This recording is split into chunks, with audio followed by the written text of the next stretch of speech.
Ustaz, mengenai urgensi cinta kepada Nabi Muhammad Shallallahu Alaihi Wasallam, apakah salah satunya dengan merayakan kelahiran Nabi Shallallahu Alaihi Wasallam? Karena di dalam berita begitu banyak di beberapa negara Islam mereka yang merayakan hari kelahiran beliau Shallallahu Alaihi Wasallam. Lalu bagaimana cara mengaplikasikan urgensi kecintaan kepada Nabi Muhammad Shallallahu Alaihi Wasallam yang benar? Karena kami yang tidak mengikuti perayaan kelahiran beliau tidak dianggap tidak mencintai Nabi Sallallahu Alaihi Wasallam. Alhamdulillah wassalatu wassalamu Rasulullah. Asyhadu an la ilaha illallah wahdahu la syarika lah wa asyhadu anna Muhammadan abduhu wa rasuluh.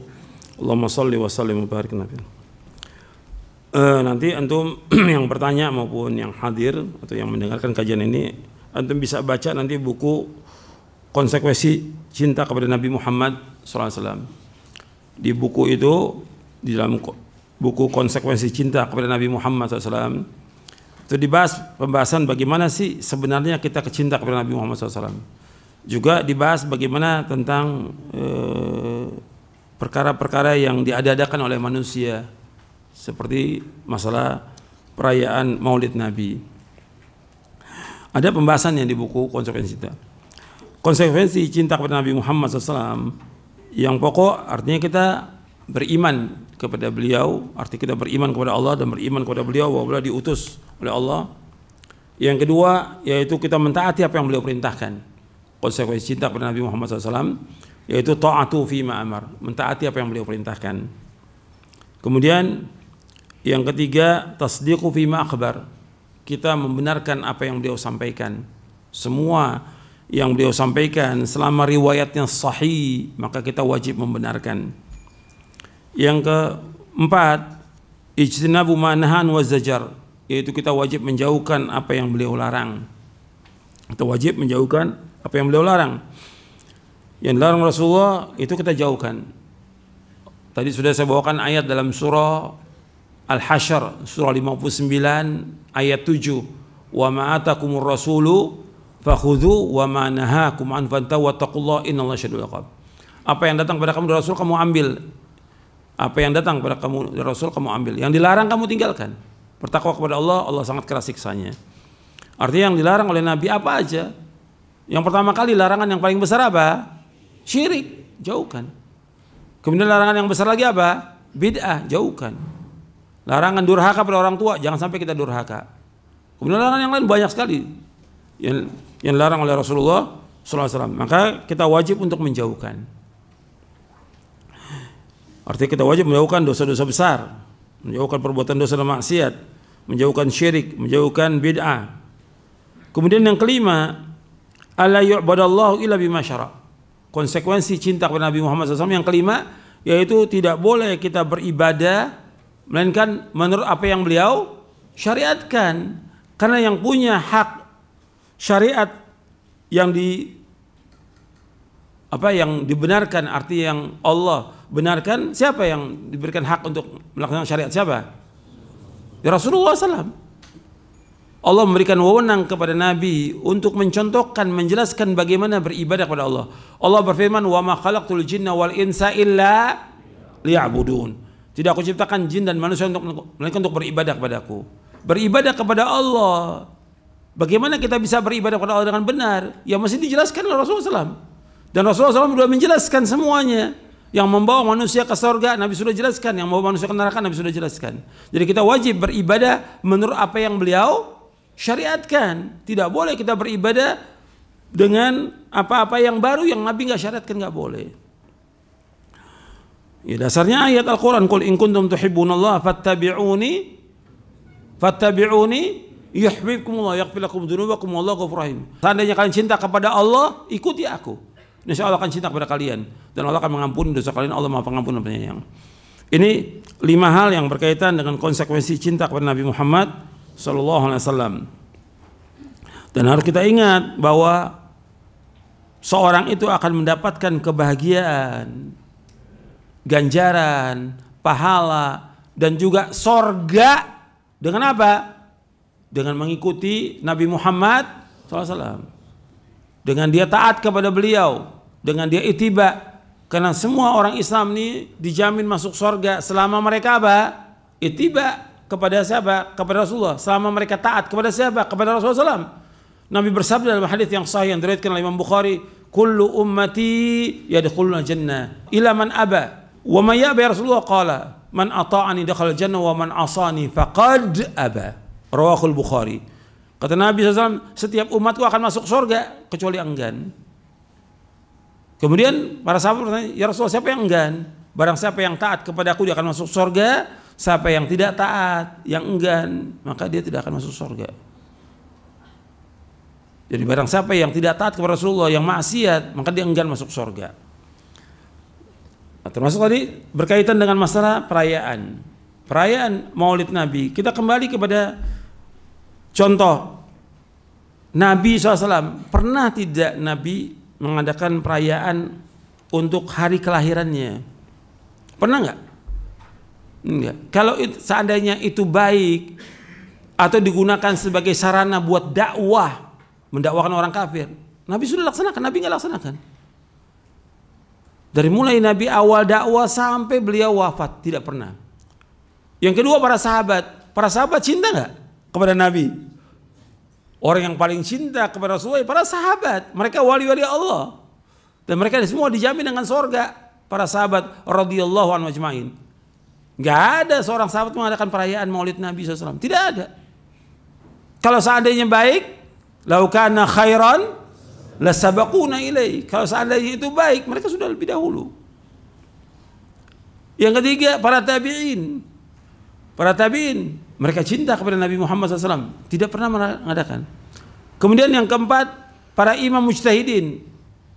Imam Hanafi, Maliki, Syafi'i, Hambali rahimahumullah. Gak ada satupun mereka mengadakan perayaan Maulid Nabi. Tidak ada. Jadi yang pertama kali mengadakan siapa? Orang-orang Syiah. Kenapa kita ikut ajaran Syiah? Kenapa kita ikut? Ketika orang ingin mengadakan perayaan itu, tujuan mereka mengadakan perayaan untuk dapat apa? Dapat ganjaran, dapat pahala. Kalau sudah bentuknya seperti ini, ibadah bukan ini? Ibadah. Kalau ibadah kembali kepada apa? Contoh, saya sebutkan di buku Konsekuensi Cinta kepada Nabi Muhammad Sallallahu Alaihi Wasallam, antara hakikat cinta antara sunnah dengan bid'ah. Hakikat cinta Nabi antara sunnah dan bid'ah. Di antara disebutkan di buku ini tentang masalah perayaan Maulid Nabi, bahwa peringatan Maulid Nabi SAW adalah bid'ah yang mungkar. Orang yang pertama kali mengadakannya adalah Bani Ubaid Al-Qaddah, yang menamakan dirinya dengan kelompok Fatimiyah pada abad keempat Hijriyah, dan mereka menisbatkan diri mereka kepada putra Ali bin Abi Thalib. Padahal mereka adalah pencetus aliran kebatinan. Nenek moyang mereka adalah Disan yang dikenal dengan Al-Qaddah, salah seorang pendiri aliran batiniyah di Irak. Jadi yang pertama kali mengadakan adalah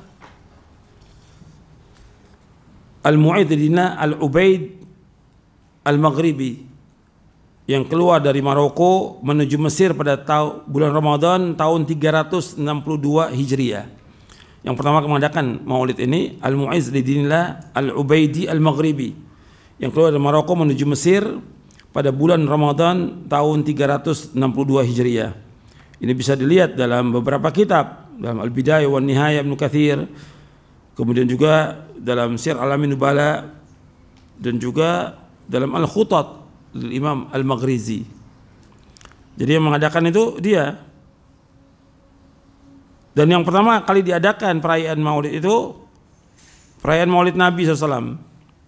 Kemudian setelah itu perayaan Ali, perayaan Maulid Ali, Fatimah, Hasan, Husain, baru kepada pendirinya, artinya kepada khalifah yang ada itu. Jadi mereka menamakan dirinya, ini namanya penguasa mereka Fatimiyah Ubaidiyah. Mereka menisbatkan kepada Fatimah binti Rasulullah secara zalim dan dusta. Ini fitnah yang keji. Jadi yang mengadakan orang-orang Syiah, hatta orang-orang Al-Bidah semua mengakui bahwa ini adalah Syiah yang mengadakan. Abad keempat Hijriah. Kenapa kita ikut? Orang Syiah. Berarti dari mulai sahabat, tabi'in, tabi'in, imam mujtahidin, enggak mengadakan. Yang mengadakan Syiah. Berarti kan baru dalam agama. Kalau baru dalam agama, boleh nggak kita lakukan? Enggak boleh. Yang mengatakan pertama kali bid'ah yaitu Syekh Al-Allamah Syekh Tajuddin Al-Fakihani yang wafat tahun 734 Hijriah. Beliau menulis risalah namanya Al-Mawridu fi Amalil Maulidi. Al-Mawridu fi Amalil Maulid. Ketika beliau ditanya oleh orang-orang banyak sekali tentang perayaan Maulid Nabi. Kata beliau begini, "Amma ba'du faqad takarrara su'alu jama'atin minal muwarakin 'anil ijtima' alladhi ya'malu ba'dun nas fi syahri Rabiul Awwal wa yusammunahu al-Maulid. Hal lahu aslun fi syara' aw huwa bid'atun wa hadathun fid din." Kemudian faqultu wabillahi taufik la a'lamu li hadzal maulid aslan fi kitabin wala fi sunnatin wala yunqalu amaluhu an ahadin min ulama'il ummah alladzina hum al-qudwatu fid din al-mutamassikuna bi athari al-mutaqaddimin bal huwa bid'atun ahdathaha al-battalun wa syahwatun nafsin ightana biha al-akkalun bidalli anna idza adarna alaihi al-ahkam al-khamsah qulna imma yakuna wajiban aw manduban aw mubahan aw makrun aw muharraman. Kata beliau begini, ketika ditanya berulang-ulang nih, banyak orang bertanya dari jamaah yang mudah-mudahan diberkahi oleh Allah, bagaimana tentang berkumpul yang dilakukan oleh sebagian manusia di bulan Rabiul Awal yang mereka namakan Maulid. Ini ingat ya, pertanyaan kepada Syekh Al-Allamah Tajuddin Al-Fakihani yang wafat tahun 734 Hijriah, berarti abad ke-8. Apakah Maulid ini ada asalnya dalam syariat atau dia bid'ah, dia adakan dalam agama? Beliau jawab rahimahullah, kata beliau, aku tidak tahu tentang Maulid ini, nggak ada asalnya sama sekali, baik di Quran maupun di Sunnah, dan tidak dinukil amal ini dari seorang pun dari ulama umat yang mereka adalah qudwah dalam agama ini, yang berpegang pada athar mutaqaddimin. Artinya nggak ada dari ulama-ulama, imam yang 4, mazhab yang 4, atau dari tabi'in, apalagi dari sahabat, nggak pernah ada. Bal huwa bid'atun, baik, bukan ini adalah bid'ah yang diadakan oleh al-battalun, artinya orang-orang yang biasa suka main-main mereka. Al-batalah itu al-lahu wal jahalah, kebodohan, dan juga mengikuti hawa nafsu. Yang juga di sini disebutkan akalun, orang-orang yang tukang makan, yang biasa makan. Kalau kita lihat, kita tanya kepada mereka pertanyaan tentang hukum ini, kembali kepada 5 hukum. Apakah itu wajib atau mandub, sunnah, atau mubah, atau makruh, atau muharram? Hukum ini kata beliau tidak wajib, tidak sunnah. Tidak sunnah. Berarti jawabannya apa? Makruh atau haram. Yang jelas sudah bid'ah, bahwa bid'ah ini haram. Kemudian dibawa lagi beberapa jawaban. Kemudian ada lagi beberapa penjelasan para ulama tentang masalah ini. Ada juga penjelasan tentang ini yang kedua dari Al-Imam Abu Abdullah Muhammad Al-Haffar yang wafat tahun 811 Hijriah dalam kitab Al-Mi'yar Al-Mu'rib di juz yang ke-7. Beliau mengatakan, Lailatul Maulid lam yakunis salafus salih wa hum ashabu Rasulullah wa tabi'un lahum yajtami'una fiha lil ibadah wa la yaf'aluna fiha ziyadatan ala sa'iri layali sana.